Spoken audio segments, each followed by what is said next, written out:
మీరు కర్మ సిద్ధాంతాన్ని నమ్ముతారా? ఖచ్చితంగా నమ్ముతాను. నిజంగానే పాపాలు వెంటాడుతాయా? సరేనమ్మా, నేను ఒక ప్రశ్న వేస్తాను. నువ్వు వేసిన ప్రశ్నకి ప్రశ్న ఇది. ఒక మంచి సంపన్న కుటుంబంలో పుట్టింది, ఇంకొక అమ్మాయి చాలా హీనమైన కుటుంబంలో పుట్టింది, అంటే చాలా పేద కుటుంబంలో పుట్టింది. శ్రావణి చాలా అందంగా ఉంది, ఇంకొక అమ్మాయి చాలా కురూపిగా ఉంది. శ్రావణికి అన్ని అవయవాలన్నీ సరిగ్గా ఉన్నాయి, ఇంకొక అమ్మాయికి అవయవాలు ఏవి సరిగ్గా లేవు. ఎందుకు జరిగింది ఈ సృష్టిలో తేడా? ఎందుకు జరిగింది? దీనికి ఏం రీజన్ చెప్తావు? నువ్వు ఇంత గొప్పగా ఉండడానికి కారణం ఏమిటి? అంత దీన పరిస్థితుల్లో వాళ్ళు ఉండడానికి కారణం ఏమిటి? ఎక్కడ ఏదో ఒకటి ఉండాలిగా, కార్యకారణ సంబంధం. అవునా కాదమ్మా? దీనికి కారణం ఏదో ఉండాలా, నువ్వు ఇలా ఉండడానికి కారణం ఏదో ఉండాలా. ఫైనాన్షియల్ థింగ్ కారణం కాదంటారా? సరే, ఫైనాన్షియల్ థింగ్ అనుకుందాం. కోట్లు ఉన్నటువంటి వాళ్ళు వాళ్ళు లేరా? ఉన్నారా లేరా?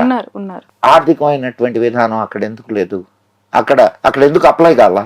సరే, నువ్వు సరే డబ్బులు ఆర్థికం అని అన్నావు, అంగవైకల్యానికి ఆర్థికానికి సంబంధం ఏంది? అవునా కాదా? ఇప్పుడు నువ్వు అన్ని అవయవాలు సరిగ్గా పుట్టివి, ఇంకొక బిడ్డ కొన్ని అవయవ లోపాలతో పుట్టుండే, దీనికి కారణం ఏమిటంటావు? ఎస్, ఇంకొకటి అనుకుందాం. కర్మ సిద్ధాంతాన్ని అంత లోతుగా పోయి ఆలోచించడం కంటే చాలా సులభంగా మనం మాట్లాడుకుందాం.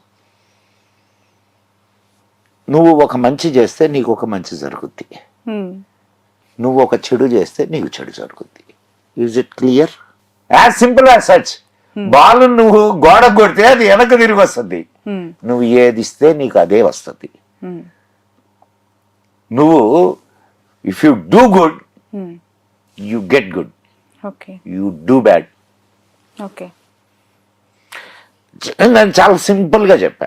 మన గత జన్మలో లేదు అని అంటే మన జనరేషన్స్ గతంలో చేసినవన్నీ కూడా ఈ జనరేషన్స్ వాళ్ళు బేర్ చేస్తున్నారు, వెంటాడుతుంది అనేవి నమ్మాలంటారు. లేకపోతే నేను ఇందాక చెప్పినటువంటి కారణాలన్నిటికీ ఆన్సర్ చెప్పు. ఒక ఐఏఎస్ ఆఫీసర్ ఉన్నాడు, వాడికంటే అద్భుతమైన తెలియగలవాడు, ప్యూన్గా పనిచేస్తుంటాడు. వీడికి ఉన్నదేంది, వాడికి లేనిదేంది? లక్. ఎట్టొస్తుంది ఈ లక్? ఏంది మళ్ళా? కర్మను పోయి కర్మ నుంచి మళ్ళా లక్కకు మారు. మీరు కంపేర్ చేసిన థింగ్ లో అతను ఐఏఎస్, అక్కడ చదువుకు కొలబద్దలు చాలా ఉన్నాయి. మన దేశంలో క్యాస్ట్ ఉంది, రిజర్వేషన్స్ ఉన్నాయి, చాలా ఉన్నాయి. అవన్నీ పోనీ వీడు కూడా క్యాస్ట్ రిజర్వేషన్ వాటిలో పుట్టొచ్చుగా, ఇంత తెలియగలవాడా? ఇది తెగేది కాదులేదు. చర్చ అనంతం. అర్థమైందా? నేను ఎక్కడ మాట్లాడుతున్నానో అర్థమైందా నీకు? సో నువ్వు చేసిన కర్మే నిన్ను ఉంచుతుంది. నువ్వు సత్కర్మాలు చేస్తే మంచి జన్మని తీసుకుంటావు, పునర్జన్మ ఉన్నది అని నమ్మితే. Number 1. First let me be. సత్కర్మలు చేయకపోతే 84 లక్షల జీవరాశుల్లో ఏదో ఒక జీవరాశిగా పుట్టచ్చు కూడా. ఈరోజు ఉదయం ఒక వార్త చదివా. ఒక స్కూల్ స్టూడెంట్ చనిపోయిన తర్వాత తన జన్మ ఎలా ఉంటుందో తెలుసుకోవటానికి తనని తాను కత్తితో పొడుచుకొని అనిపోయింది. School student. నీకు చావుకి తెలుసా? నీకు పెద్దవాళ్ళు చెప్తుంటారు, నిందలేందే బొందిపోదు అని. విన్నావా ఎప్పుడైనా ఈ సామెత? కొంచెం రేర్గా. నిందలేందే బొందిపోదు అంటే సావు అనేది అల్టిమేట్ జరిగింది. కానీ ఇప్పుడు నువ్వేం చెప్పావు కాజు దానికి? ఆయన క్యాన్సర్తో చచ్చాడు, ఈయన టీబీతో చచ్చాడు, ఆయన యాక్సిడెంట్లో చచ్చాడు, ఈయన గుండాగి చచ్చాడు, ఆయన ముసలితనంతో చచ్చాడు అనే చెప్తారు తప్ప చచ్చాడు అని మాత్రం అనరు. చావు అనేది జరిగింది, ఒక రీజన్ దానికి అంతే. రైట్. ఎన్నేళ్ళ బిడ్డ నువ్వు చెప్పింది? జస్ట్ 8th స్టాండర్డ్ అనుకో. 8th స్టాండర్డ్ బిడ్డకి అసలు చస్తే ఏం జరుగుద్ది అనే ఆలోచన ఎందుకు వచ్చింది? తన జన్మ ఎలా ఉంటుంది, తిరిగి చనిపోయిన తర్వాత అసలు ఏం జరుగుతుందో తెలుసుకోవాలని చనిపోయిందంటే షాక్. School student. ఆ పోస్ట్ పెట్టింది కూడా ఒక స్కూల్ ఓనర్, చైర్పర్సనే పెట్టారు తన ఫేస్బుక్ వాల్ పైన. అమ్మా ఇది ఒక విచిత్రాల ప్రపంచం తల్లి, విచిత్రాల ప్రపంచం. ఏ మనిషి ఎట్లా ఆలోచిస్తాడో తెలియదు, అండ్ ఏ క్షణానికి ఏం జరుగుద్దో తెలియదు కదా. కానీ అద్భుతమైన ప్రపంచంలో ఆనందంగా నువ్వు ఎట్లా ఉండగలవు అనే దాని మీద ఆలోచించు. అంతే. వినా దైన్యేన జీవనం అనాయాసేన మరణం.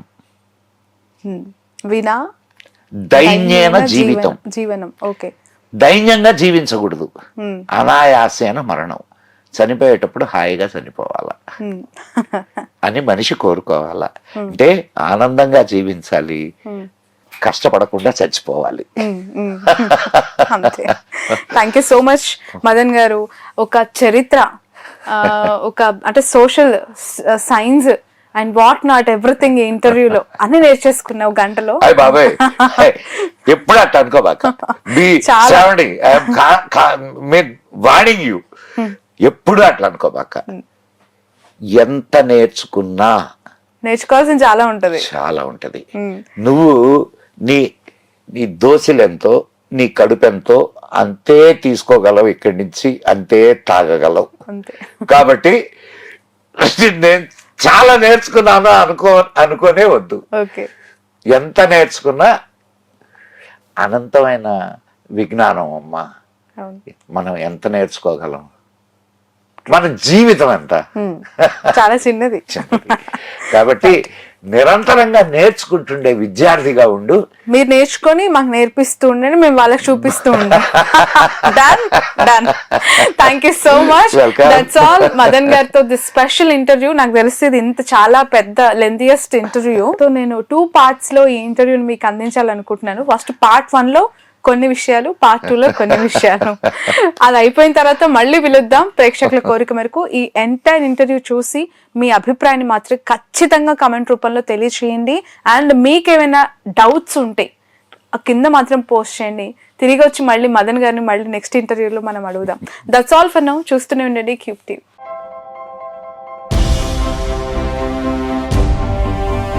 ఏంటి అలాగే నిలిచిపోయావు? గోల్డ్, డైమండ్, సిల్వర్ రేట్ ఇలా ఉంటే ఇలా నిలిచిపోకుండా ఎలా ఉండేది? మన కంట్రోల్లో లేని దాని గురించి ఫీల్ చెయ్యకు. ప్రజలకు మనం ఏం చేయగలమో ఆలోచించు గురు. తగ్గింపు ధమాకా. అన్ని బంగారు నగలపై లలిత వారి మార్కెట్లోనే తక్కువ తరుగులో ఇంకా 1% తగ్గింపు ఇద్దాం. ఓకే. వజ్రాభరణాలకు క్యారెట్కు 5000 రూపీస్ తగ్గింపు ఇద్దాం. హలో, నన్ను మర్చిపోయారే.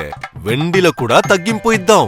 అంటే ఇది బంగారం, వజ్రం, వెండి తగ్గింపు ధమాకా. మీ లలితలో ధరలు కంపేర్ చెయ్యండి. ఎక్కడ తక్కువో అక్కడే కొనండి.